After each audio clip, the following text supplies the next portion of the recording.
Para ibu dan bapak, para suster, bruder, frater, rekan-rekan imam, kaum muda, remaja, dan anak-anak yang terkasih. Setiap tanggal 16 Oktober, kita memperingati Hari Pangan Sedunia dengan merayakan dan memaknainya dalam terang iman kita. Badan Pangan dan Pertanian Dunia tahun ini mengangkat tema Hak atas Pangan untuk Kehidupan dan Masa Depan yang Lebih Baik. Para petani, peternak, dan nelayan menyediakan pangan untuk memberi makan seluruh penduduk dunia. Namun masih ada 733 juta orang di dunia ini yang mengalami kelaparan. Saudari-saudara kita para petani, peternak, dan nelayan menjadi tumpuan keberlangsungan hidup kita. Sektor pertanian di Indonesia masih menjadi roda penggerak utama dalam pengentasan kemiskinan dan pertumbuhan ekonomi nasional.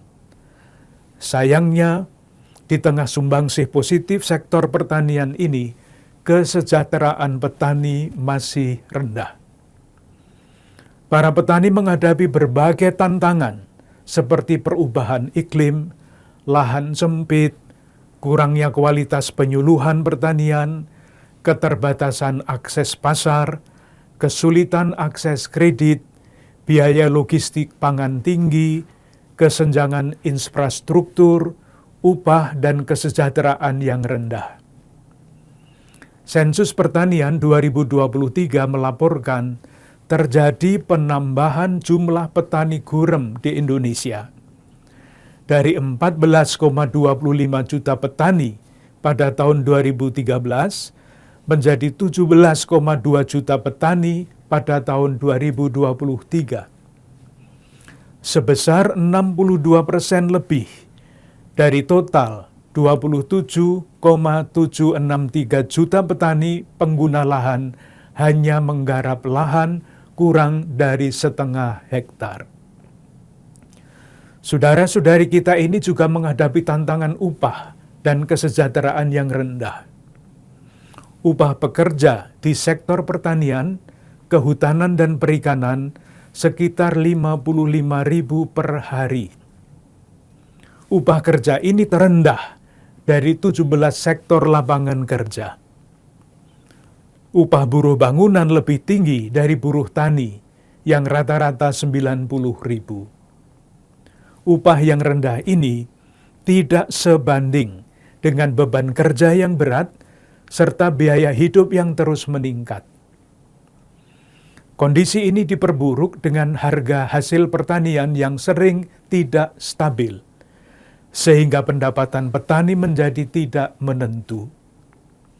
Maka tidak mengherankan jika Badan Statistik Nasional pada bulan Maret 2024 melaporkan angka kemiskinan masyarakat perdesaan yang mayoritas petani tinggi, yakni 11,79%.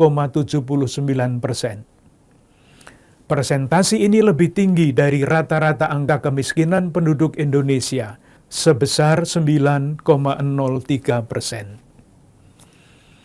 Kebijakan-kebijakan pemerintah di sektor pertanian dinilai oleh banyak pengamat kurang efektif dan tidak tepat sasaran. Upaya-upaya untuk mengembangkan swasembada padi, jagung, kedelai, bawang putih, gula, dan daging sapi dari tahun 2015 hingga tahun 2021 dinilai tidak berhasil.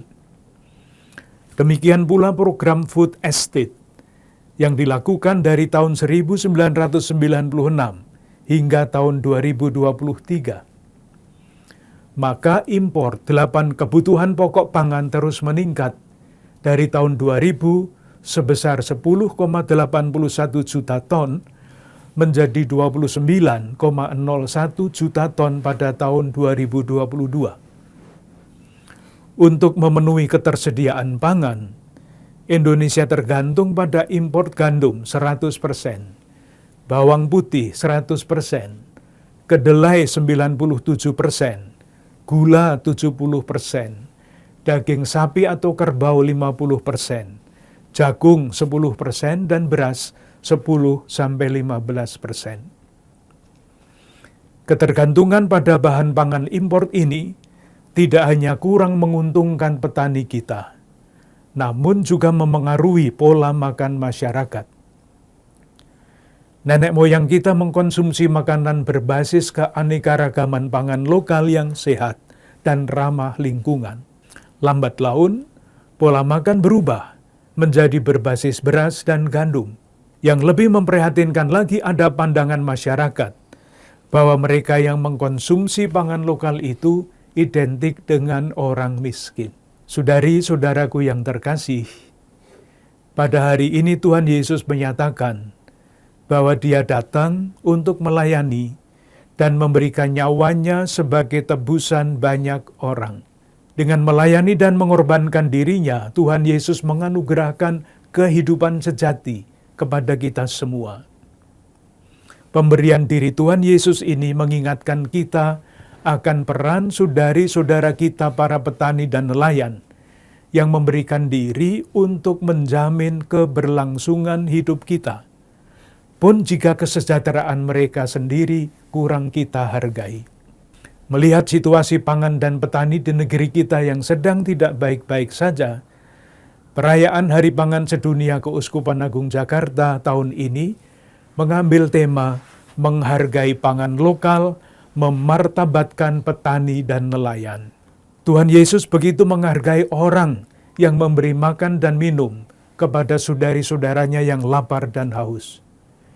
Ia mengidentikan dirinya dengan yang lapar dan haus, serta menjanjikan kerajaan Allah bagi yang memberi makan dan minum kepada mereka. Yesus berkata, "Ketika aku lapar, kamu memberi aku makan. Ketika aku haus, kamu memberi aku minum." Penghargaan Yesus kepada saudari-saudara kita yang memberi makan ini mendasari sikap kita untuk menghargai saudari-saudara kita, para petani dan nelayan. Namun, karena sebagian besar kita tinggal di wilayah perkotaan, kita mungkin kurang dapat memahami dengan baik perjuangan dan suka duka petani. Bahkan ketika kita sedang makan, kita seringkali tidak mengingatnya. Padahal, setiap butir nasi adalah hasil tetesan keringat para petani yang bekerja keras di sawah dan ladang mereka.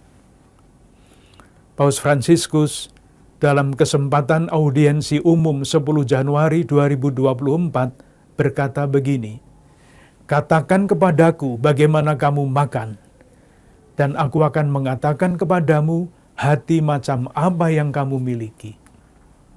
Cara makan kita mencerminkan sesuatu yang ada di dalam diri kita. Bapa Suci mengkritik sikap rakus sebagian orang. Ada orang yang makan terlalu banyak, ada orang yang makan terlalu sedikit. Kita diajak untuk membangun relasi yang baik dengan makanan dan mereka yang menyediakannya, sehingga kita mampu menghargai mereka. Saudari-saudaraku yang terkasih, lalu apa yang dapat kita lakukan untuk menghargai saudari-saudara kita petani yang kebanyakan tinggal jauh dari kita? Kita dapat mulai dari hal-hal kecil dan sederhana di dalam keluarga kita masing-masing, di dalam komunitas, di lingkungan tempat tinggal dan tempat kerja kita. Hal-hal sederhana dapat kita lakukan, misalnya, pertama, penyadaran pentingnya menghargai makanan. Ini dapat dilakukan di dalam keluarga, sekolah, kegiatan pendidikan iman anak dan remaja, pertemuan lingkungan, paroki, kelompok-kelompok kategorial, warga lingkungan tempat tinggal, dan sebagainya. Kita perlu terus-menerus mempromosikan keanekaragaman makanan lokal yang sehat, tidak membuang makanan, berbagi makanan berlebih dengan saudari-saudara kita yang lapar, tidak menimbun makanan di rumah, dan lain-lain. Kita dapat mempromosikan kebiasaan-kebiasaan dan praktek-praktek baik dalam menghargai makanan dan petani, misalnya lewat lomba membuat konten media sosial dan mempublikasikannya. Kedua, kita dapat mengembangkan ketahanan dapur keluarga dengan menanam tanaman pangan seperti sayur-sayuran, buah-buahan di pekarangan rumah, dengan pot-pot atau inovasi pertanian perkotaan lainnya. Inisiatif-inisiatif seperti ini bukan hanya memberikan keuntungan ekonomis dan kesehatan, tetapi juga berkontribusi untuk perawatan lingkungan. Ketiga, kita dapat membantu pengembangan pemberdayaan para petani, peternak, dan nelayan lewat berbagai cara. Bisa berupa pemberian bantuan peralatan usaha, inovasi teknologi pertanian, pemasaran yang adil, dan lain-lain. Dalam rangka ini pula, Keuskupan Agung Jakarta sudah mengirimkan surat mengenai aksi peduli sesama Hari Pangan Sedunia kepada Dewan Paroki, pengurus gereja dan apa-apa, seksi pengembangan sosial ekonomi paroki, dan panitia Hari Pangan Sedunia. Gerakan-gerakan ini hanya sebagai contoh dan dapat dikembangkan sesuai dengan situasi dan kondisi di tempat masing-masing.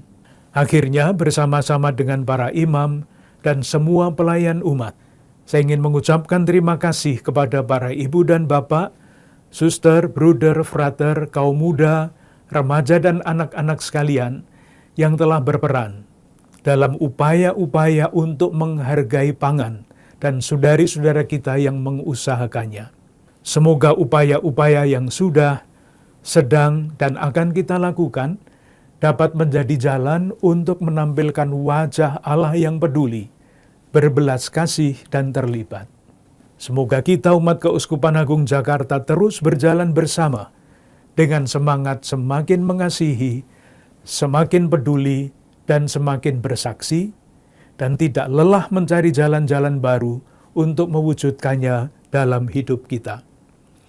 Salam sehat, berlimpah berkat untuk Anda sekalian, keluarga-keluarga, dan komunitas Anda.